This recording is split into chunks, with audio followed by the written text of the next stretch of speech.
Amém. Vou ler um salmo com vocês. Salmo 143. Deixa eu pegar ele aqui. Esse salmo foi feito por Davi numa ocasião muito interessante na vida dele, que talvez seja, que identifique com também a nossa trajetória, em algum ponto da nossa trajetória. Davi fala assim, ouve, ó Senhor, a minha oração, dá ouvidos à minha súplica. Responde-me por tua fidelidade e por tua justiça. Mas não leve o teu servo ao julgamento, pois ninguém é justo diante de ti.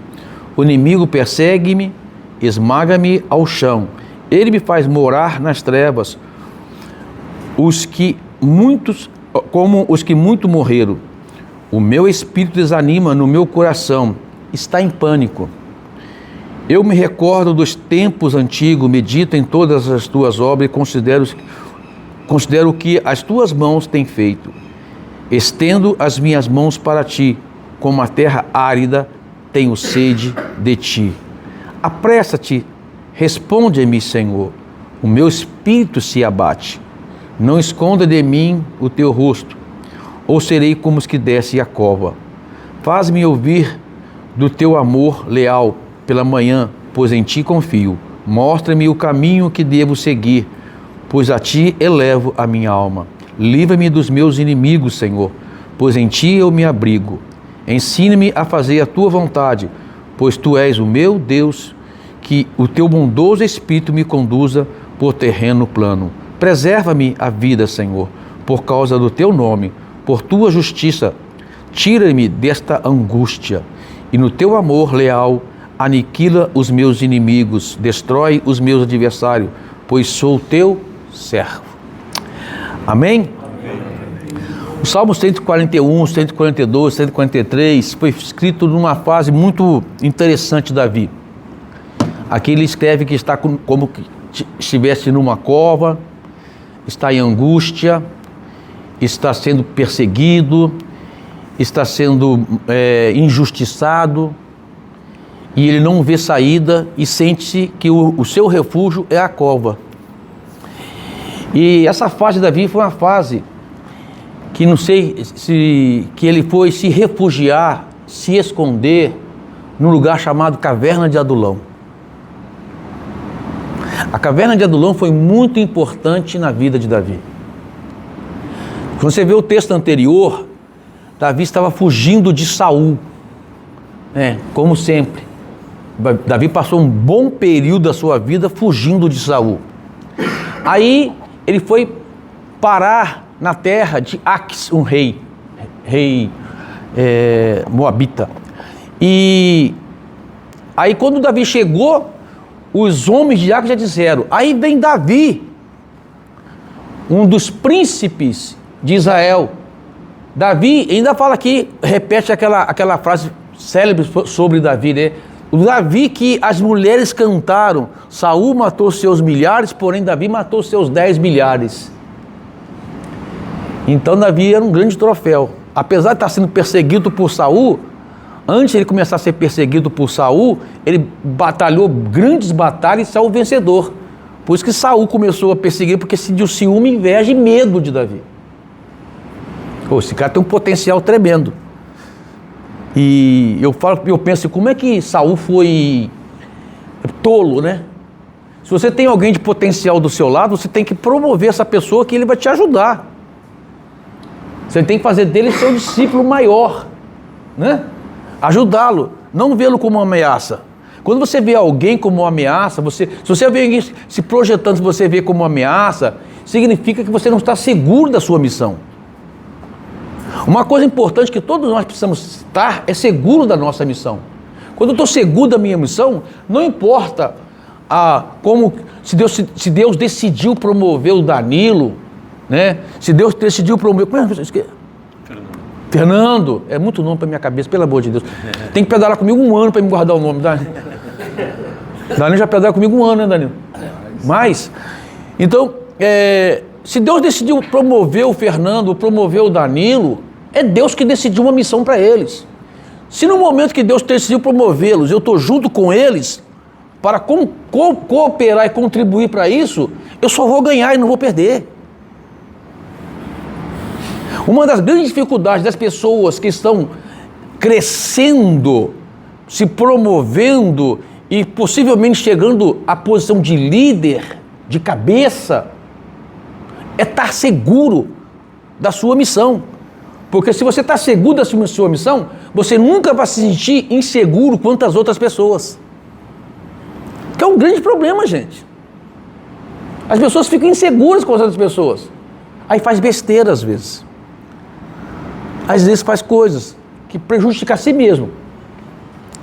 Então Davi foi parar nessa terra e Davi faz uma coisa interessante lá. Aí quando levaram ele diante de Ax, o rei Ax, para apresentá-lo, Davi falou assim, rapaz, o Davi é um cara muito esperto. Ele falou, rapaz, não tem saída. Davi pensou assim, caramba, eu pulo do caldeirão e caio no garfo. tá difícil arrumar uma saída para mim. Eu estou fugindo de Saul, caio aqui e agora os caras vão me julgar. Aí o texto fala que Davi fingiu-se de maluco, de doido. Davi, olha, um cara que já tinha vencido grandes batalhas, só uma vez, por causa de uma esposa, filha de Saul inclusive, Davi matou 1000 filisteus. Tirou o crepúsculo de todos eles. Ou seja, literalmente, cortou o pinto dos caras. E levou para Saul. Aqui, ó. Conta aí.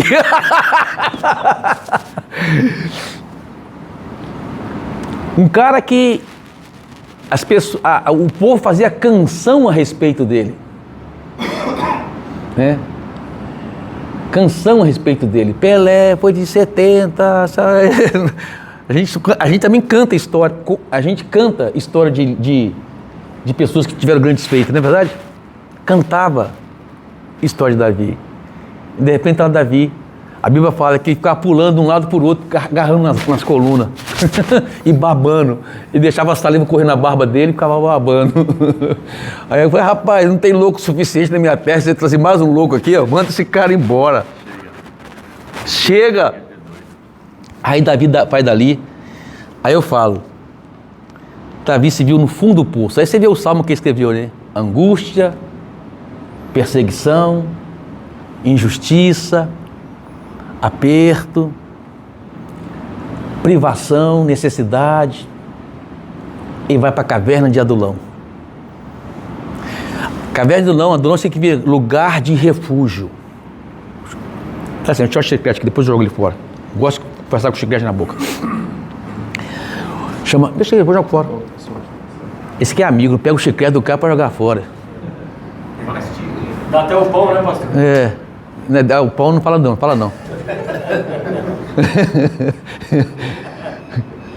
Para sair da gravação aqui, não posso sair não. Caverna de Adulão significa lugar de refúgio. Mas Davi era o fundo do poço, cara. Quem já se viu aqui no fundo do poço? Não levanta a mão, não. Não levanta, não. Acho que todo mundo chegou assim, puxa vida, parece que eu estou no fundo. Eu furei a laje do poço. Desci um pouquinho mais. Mas foi neste lugar que Davi foi preparado para ser rei. Foi neste lugar que Davi foi trabalhado por Deus para ser rei. Ele foi para esse lugar, chamado lugar de refúgio, fundo do poço, para se esconder. Foi para lá, para ficar lá, pensando assim, caramba, eu vou morar aqui. Rapaz, eu fui numa caverna em Israel, lá em Jerusalém. E, para você ter uma ideia, nós descemos mais ou menos uns 150 a 200 metros. E ficamos mais ou menos quase uns 50, quase uma hora andando naquela caverna para sair do outro lado. Saímos lá em frente ao tanque de Betesda. Lugar, eu fiquei, gente, como é que esses caras faziam isso? Tinha lugar que a gente tinha que passar assim, ó. E diz o historiador que tem caverna lá que ainda não foi explorada nesse lugar. Possivelmente, Davi tinha lugar lá que ninguém ia conseguir chegar. E Davi falou assim, ó, eu vou ficar aqui vai ser aqui eu vou passar os meus dias, já que eu não tenho nada mais mesmo. Eu não tenho nada para perder, não tenho expectativa de nada, só estou sendo perseguido, vou ficar aqui. É meu fundo do poço, mas também é o meu refúgio. É o meu esconderijo. É o lugar onde as pessoas não vão me achar. A primeira coisa que acontece, a Bíblia fala que quando a notícia chegou que Davi estava se refugiado na caverna de Adulão, foram para Davi, olha o tamanho da caverna, 400 homens. E fala a característica desses homens, fala que homens apertados, angustiados, endividados. Tudo que Davi tinha. As pessoas se identificam com ele, né? Falam, vamos lá também. Davi achou um lugar, um lugar que a gente se identifica. Então ali foi os apertados, a pessoa que está debaixo de pressão, sabe? Ali fala apertados, o cara está debaixo de pressão. Aquela pessoa que fala assim, caramba, eu não vejo saída, eu não consigo sair dessa situação, eu não consigo sair desse problema. Eu conheço, aqui eu tenho um irmão nosso aqui, que eu acompanhei ele já faz muitos anos, que está com a gente, mais de 10 anos. E um dia eu conversando com ele, falei, pastor Paulo, teve uma fase na minha vida que eu achava que não tinha mais saída, de tão apertado que eu estava. Batia na porta da minha casa, eu já tremia. Porque eu sabia que era alguém que vinha pegar alguma coisa para levar embora. E hoje esse cara, graças a Deus, é um grande empresário e bem próspero. Uma reviravolta assim, impressionante. Mas teve uma fase que ele estava apertado. Amado, tem fase que você está apertado demais na sua vida. E você, na hora que você está apertado, né? É igual você botar lá na morsa e ficar apertado, você não vê a saída. O braço não mexe, né? Isso, o sentimento de apertado é esse. É isso que está ali, ó, caramba, não tem nem como mexer, não tem como reagir. De tão apertado que eu estou. Os angustiados. O que é angústia? O cara está angustiado. A angústia é aquela coisa que está na alma, sabe? Aquela coisa, aquela dor que não é uma dor física, é uma dor na alma.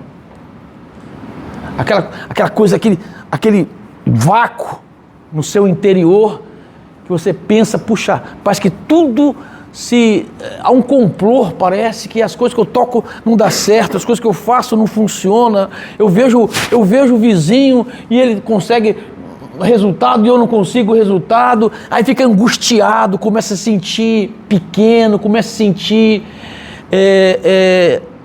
uma pessoa que foi deixada de lado. Angústia de espírito, sabe? E outro tipo foram endividados, né? É como se fosse, ó, gente, Davi falou, gente, quem está aí com o nome no Serasa, quem está com o nome no SPC, quem está com dívida no banco, quem está com boleto atrasado, pode vir. Todos endividados. Imagina, gente. 400 homens que se achavam em apertos, em angústias e endividados. Para Davi, nós não identificamos contigo, cara. Podemos ficar aqui? Podemos ficar aqui com você? Davi fez desses 400 homens angustiados, apertados, endividados, o seu exército. Foi com esses 400 homens que Davi foi rei. Você viu a história dos valentes de Davi? Saiu dali, desse grupo de pessoas totalmente escória do mundo, rejeitado pelo mundo. Tornaram-se o exército de Davi. Aí vem um profeta e fala para Davi assim, Davi, pode sair da caverna. O seu tempo de caverna acabou. Eu fico pensando que Davi nem queria sair. Davi já estava ali com os caras, já saía para caçar, né? Voltava. Então, 400 homens, cara. e ficar ali um tempo ali, ó, sendo tratado.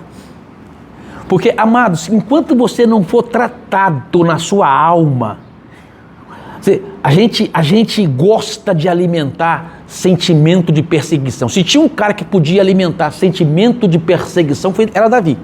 Verdade, não é? Porque literalmente ele era perseguido. Mas mais para frente Davi atribui tudo isso a tratamento de Deus.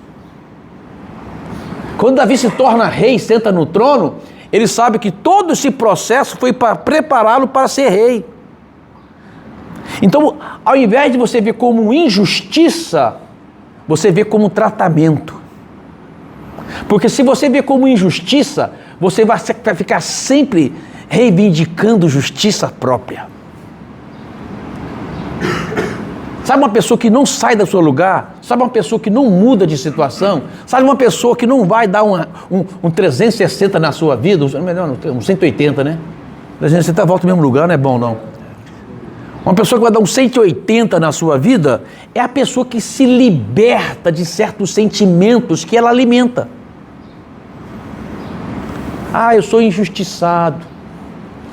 A vida não propôs condições boas para mim. Parece que todo mundo faz complô contra mim. As pessoas não me entendem. Alimentar esse sentimento, alimentar na sua alma esse sentimento é preparar a sua alma para a derrota. Dá uma sensação de caverna do Adulão, né? Massageando o seu ego. Você dá uma massageada ali no seu interior, né? Você se sentir coitado, você se sentir injustiçado, você se sentir a pior pessoa, amado. É um paradoxo interessante. Ao mesmo tempo que você sofre, ao mesmo tempo você sente um certo alívio quando você projeta, ou você projeta mesmo, né? Os seus problemas para uma situação que você justifica. Eu sou assim, ou eu passo por isso por causa disso. Acabou. Acabou. Ontem aconteceu um interessante, estava vindo Pilates, e eu tinha marcado de pedalar com os meninos, e eu estava atrasado no trânsito já, né? Aí parou um carro na vida na Piusa, ele parou um carro na frente, aí eu fui desviar para cá, eu olhei no meu retrovisor, não tinha carro nenhum. Eu olhei no retrovisor, saí. Quando eu saí, um carro, pum, aqui em mim. Era uma mulher, nós paramos na frente. Eu vi que ela estava nervosa, começou a falar: então, o senhor bateu no meu carro. A senhora estava na faixa 3 e eu estava na faixa 1. A faixa 2 estava liberada. Eu entrei, a senhora entrou também. Só que na hora que a senhora entrou, eu parei. Na hora que a senhora entrou, eu parei. A senhora continuou. A senhora que bateu. Você está vendo? O seu bico bateu no meu carro. Não, a senhora que bateu no meu bico. Eu falei para ela assim, ó, tá bom, senhora, a gente tem seguro para isso, resolve isso. Não vou ficar discutindo com a senhora.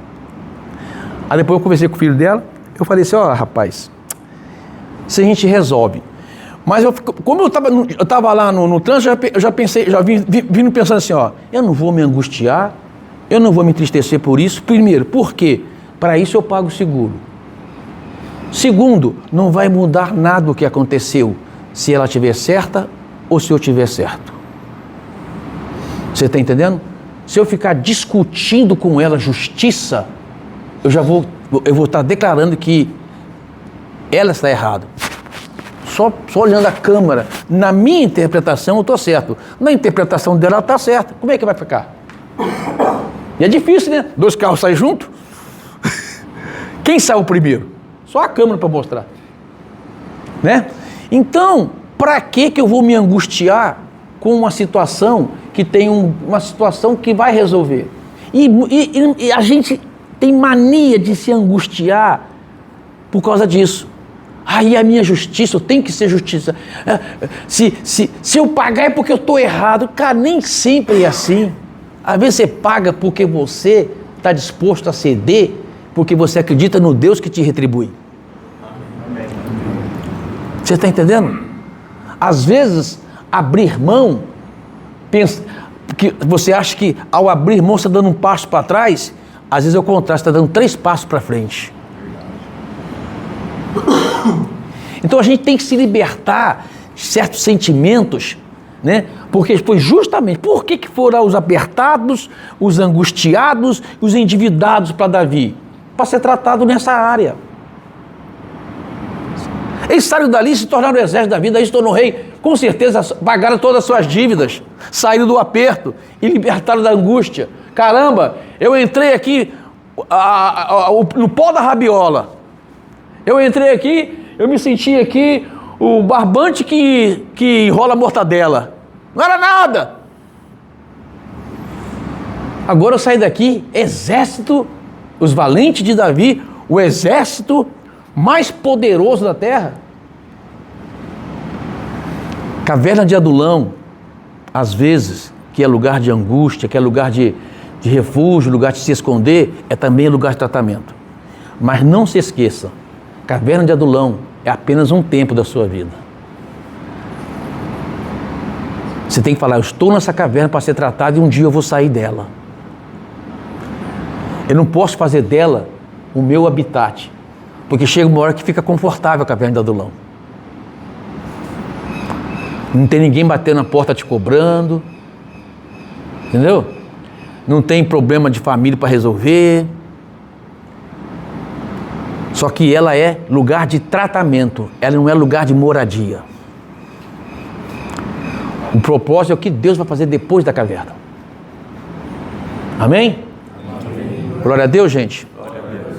Vamos ter palma para Jesus?